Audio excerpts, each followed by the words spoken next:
time when I was leading a discussion group. That was in 1977. I started a study group for African Americans.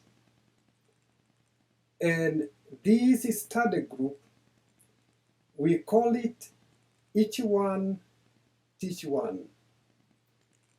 Our philosophy was that my wife and I were ready to learn something from our African American friends, as they will also learn something from us.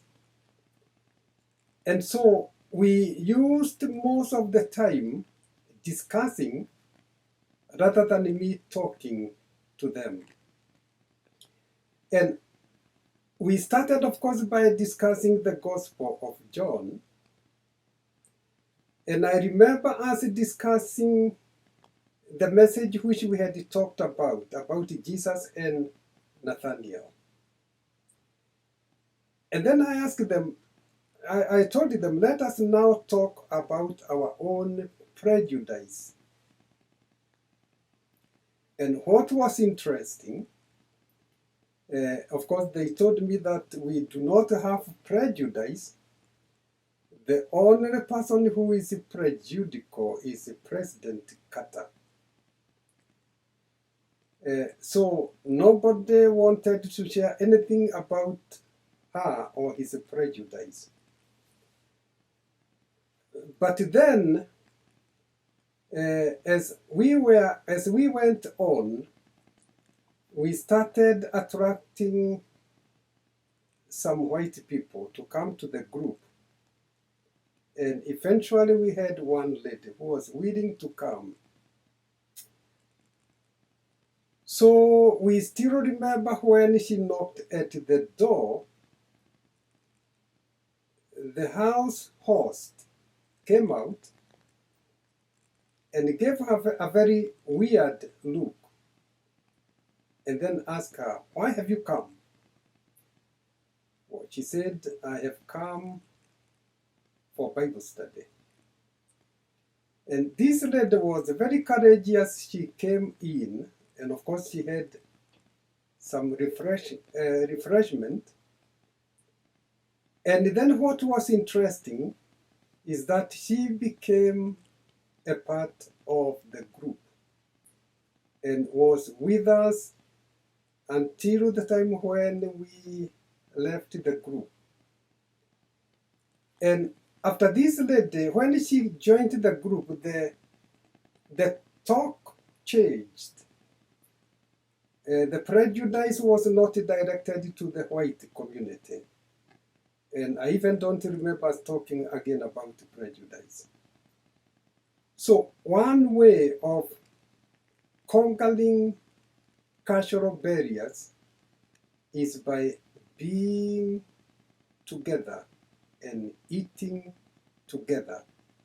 When we do that, we start experiencing one another as human beings, as precious.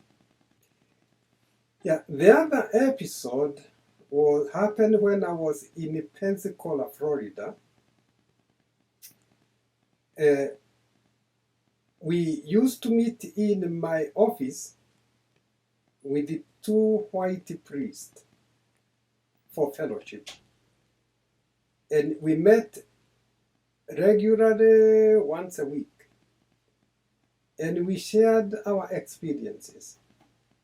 And what was amazing was that we learned that we had challenges and blessings which were similar, even though I was black and they were white.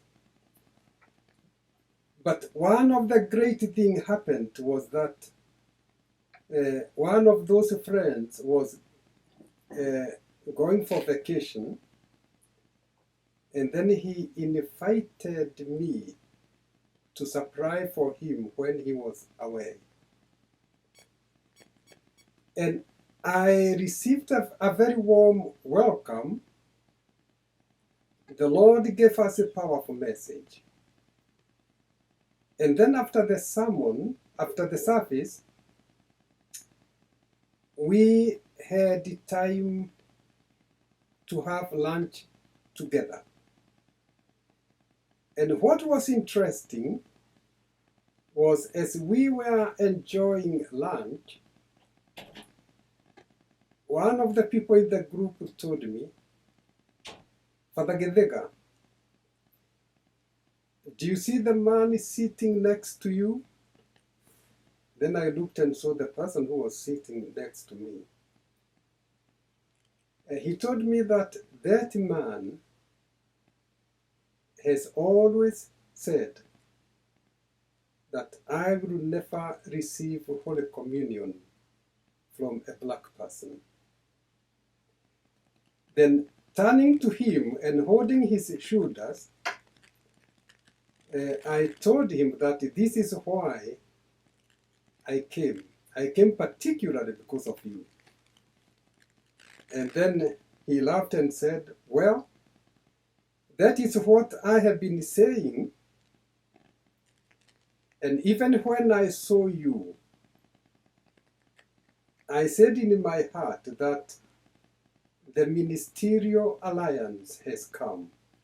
Ministerial Alliance is an organization of the black people. But then when you preached, I was so inspired,